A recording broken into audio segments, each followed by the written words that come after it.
Hello বন্ধুরা, তোমরা সবাই কিরকম আছো? আশা করছি সবাই ভালোই আছো। তো শীতকাল চলে গেল, মানে চলে যাচ্ছে, যাবো যাবো করছে। সরস্বতী পুজো হয়ে গেল, আর একটু গরম গরম লাগছেও। তারপরে এখন লেপ কাঁথা তোলার সময় এসে গেছে। তো যাই হোক, আজকের রেসিপি নিয়ে আমি আবার হাজির হয়ে পড়েছি।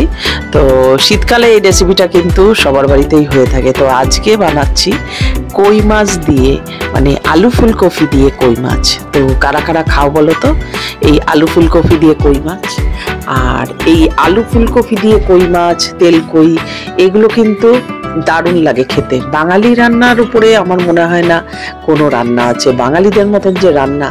তো অন্য মানে ধর্ম, অন্য জাতির রান্নার মধ্যে, যার যার জাতির মধ্যে তার কিন্তু বাঙালিদের রান্নার একটা স্বাদ, ঐতিহ্য, তার একটা সবকিছুই আলাদা। বাঙালি খাওয়া দাওয়া, বাঙালি জামা কাপড় থেকে শুরু করে।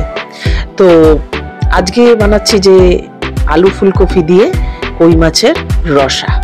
তো আমরা এটাকে রসাও বলি। আর আলু ফুলকপিটাকে কেটে নিয়ে নুন হলুদ দিয়ে সেদ্ধ করে জল ফেলে দিলাম, কারণ কফিতে জানো যে আমি যে কোনো কফি যখন রান্না করি আমি সেদ্ধ করে জলটা ফেলে দিই।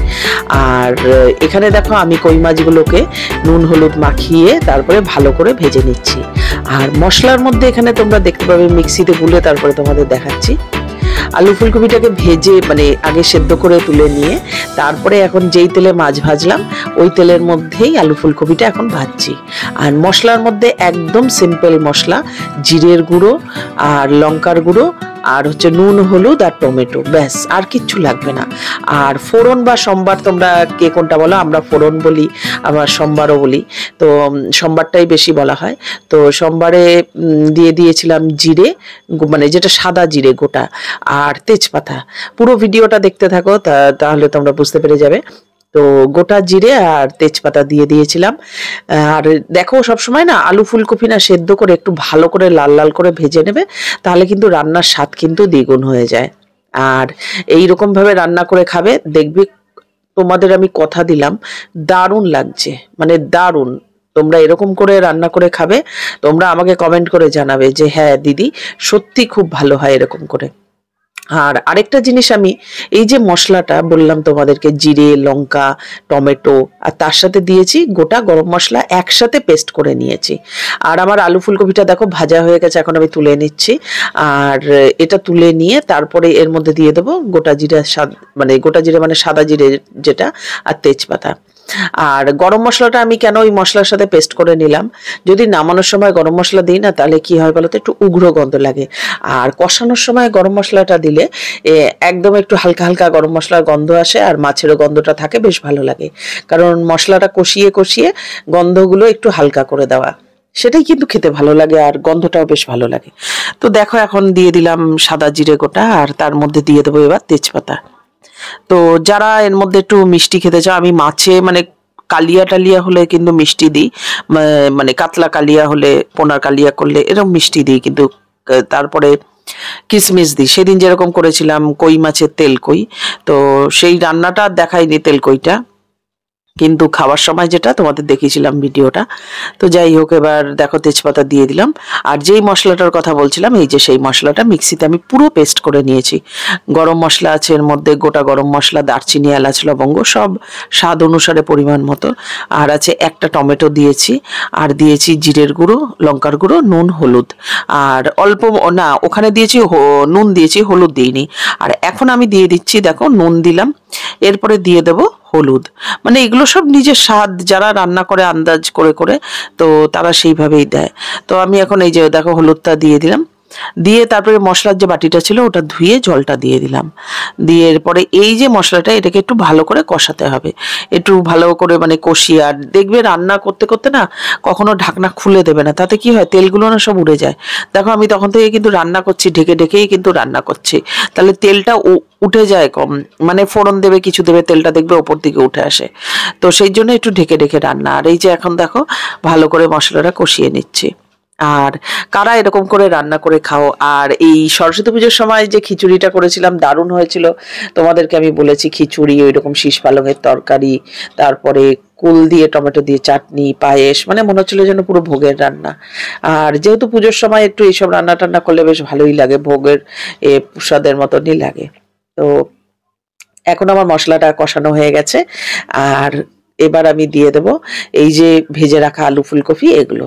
তো দেখো কত সহজ, আর সত্যি আমাদের বাঙালিদের রান্না যারা খাবে তো মানে তারা হাত চাটতেই জায়গা, যেটা বলে হাত মানে চেটে খেতেই থাকবে।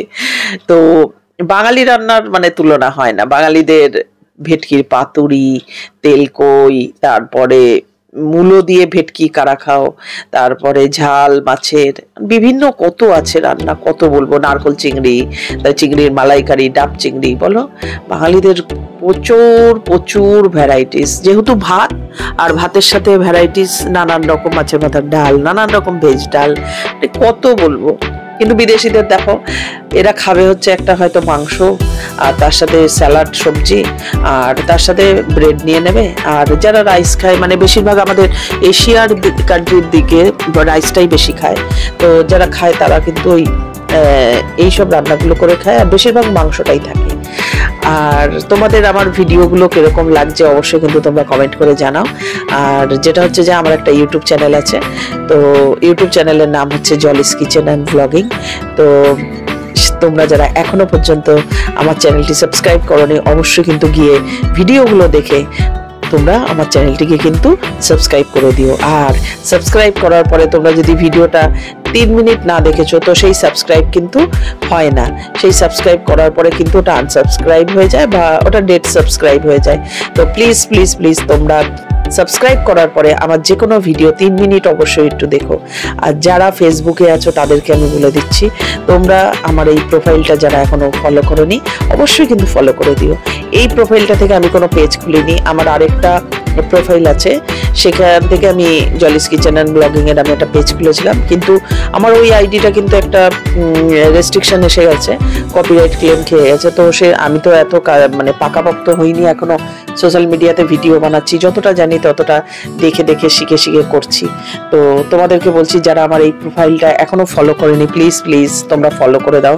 আর আমার ভিডিওগুলো তোমাদের কাছে একটু আমি চাইছি তোমরা একটু শেয়ার করো, তোমরা একটু শেয়ার করে দাও, সবার কাছে পৌঁছে দাও আমার ভিডিওগুলো। তো দেখো আমি মাছগুলো দিয়ে দিলাম কথা বলতে বলতে। আর এই যে এখন দেখো কালারটা এত সুন্দর এসছে কেন বলো তো, আমি এখানে দিয়েছি কাশ্মীরি মির্চি, অল্প দিয়েছি পরিমাণে। তো কালারটা দেখতে পাচ্ছ তোমরা, দাঁড়াও লাস্টে একদম দেখাবো, তোমরা কালারটা দেখতে পারবে, এত সুন্দর কালারটা হয়েছে। আর সত্যি মাছটা খুব ভালো ছিল, আর মাছটা মানে পেট থেকে শুরু করে সাইডে প্রচুর তেল। মাছটা আমি বলবো না যে এটা দেশি কই, যতদূর আমার মনে হচ্ছে যে যখনই কোনো কই মাছ কিনতে যাবে, তো মাথা যখন ছোট দেখবে, বডিটা বড় দেখবে, ওগুলো কিন্তু হাইব্রিডের কই। আর যখনই কোনো কই মাছের মাথা আর বডি সমান থাকবে, সেগুলো কিন্তু দেশি কই। আর দেশি কই ম্যাক্সিমাম খেতে কিন্তু দারুণ স্বাদ। আর এই মাছটাও হাইব্রিডের হলে কি হবে, এই মাছটাও কিন্তু খুব স্বাদ ছিল। তো আগের দিনের কই মাছটা ছিল কিন্তু দেশি কই, এই মাছটা কিন্তু হাইব্রিডের। তবুও কিন্তু মাছটায় ভীষণ তেল আর ভীষণ স্বাদ ছিল মাছটা। তো রান্নার রং দেখেই বুঝতে পারছো কিরকম হয়েছে। একটু আজকে রবিবার বলে এরকম করে রান্না করা।